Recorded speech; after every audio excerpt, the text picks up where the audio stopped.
I first read the Scott Pilgrim graphic novels in my junior year of high school when a good friend gave them to me and said to go nuts.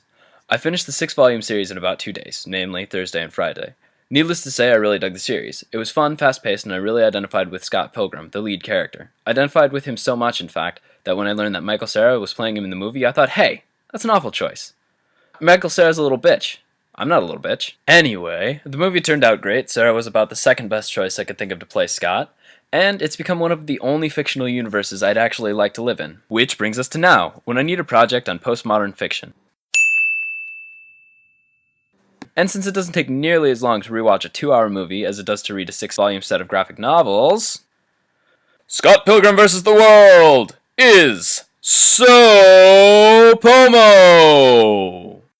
Alright folks, we're breaking this down Brooks Landon style, answering the 4 questions that will give you a quote primo reading on any piece of literature. Those 4 being, what are the conflicts? What changes? What is repeated? And who tells the story? The first 2 questions refer to what actually happens in the story, or the semblance, and therefore make for a pretty good plot summary.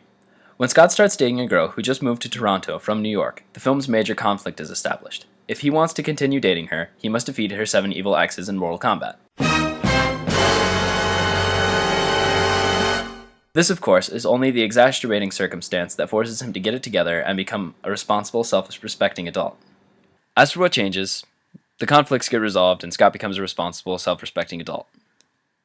The last 2 questions deal with what the piece is about and how it's written, or the text.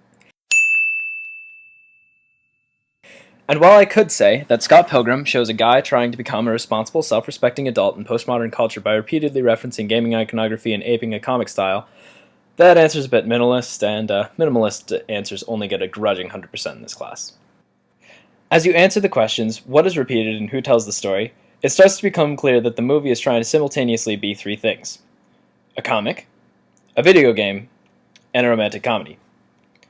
And since I couldn't find a great place to work this in,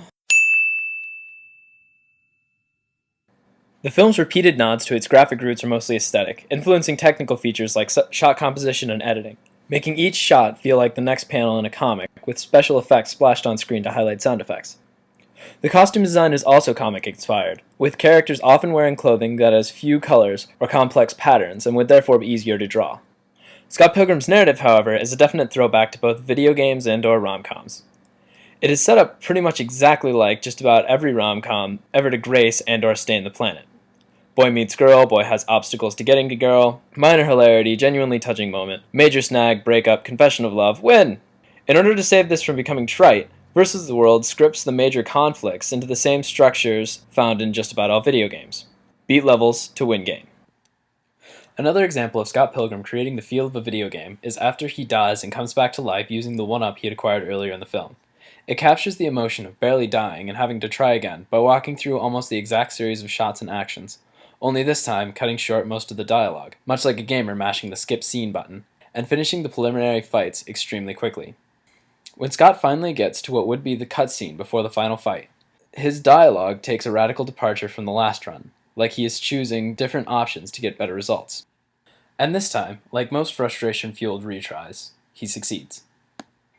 In another repetition, within each level, or battle with an X, Scott is beaten initially, only to come back and win, often in a less violent, more clever way. Seriously, most threatening cup of coffee ever. The motif of brain over pure brawn is very popular in nerd culture, and is reminiscent of the cycle of defeat, train, victory found in most anime, well, when they're not just shouting at each other. Furthermore, the rom-com arc has Scott temporarily defeated when Ramona breaks up with him for her ex, but he wins her back by coming clean about the mistakes he made, making good with all of his friends, and kicking Gideon's ass for his own sake instead of just Ramona's, thus proving he is a responsible, self-respecting adult. As for who tells the story, well, there's a narrator in some bits, but he doesn't have much of a personality and is just kind of there. Of course, Professor Landon says that a story often has more to say about the person telling it than it does the person that the story is actually about, and my connection to the movie is well established, so the narrator is obviously me. That's right, this film has more interesting things to say about me than it does about Scott Pilgrim. And, well, that's a project. I tend to really suck at writing endings for things, so I'll leave you with probably my favorite exchange in the movie. I'm never gonna so talented. Go out with a lot of guys? No, Yeah, so whatever, man. I've never even kissed a guy.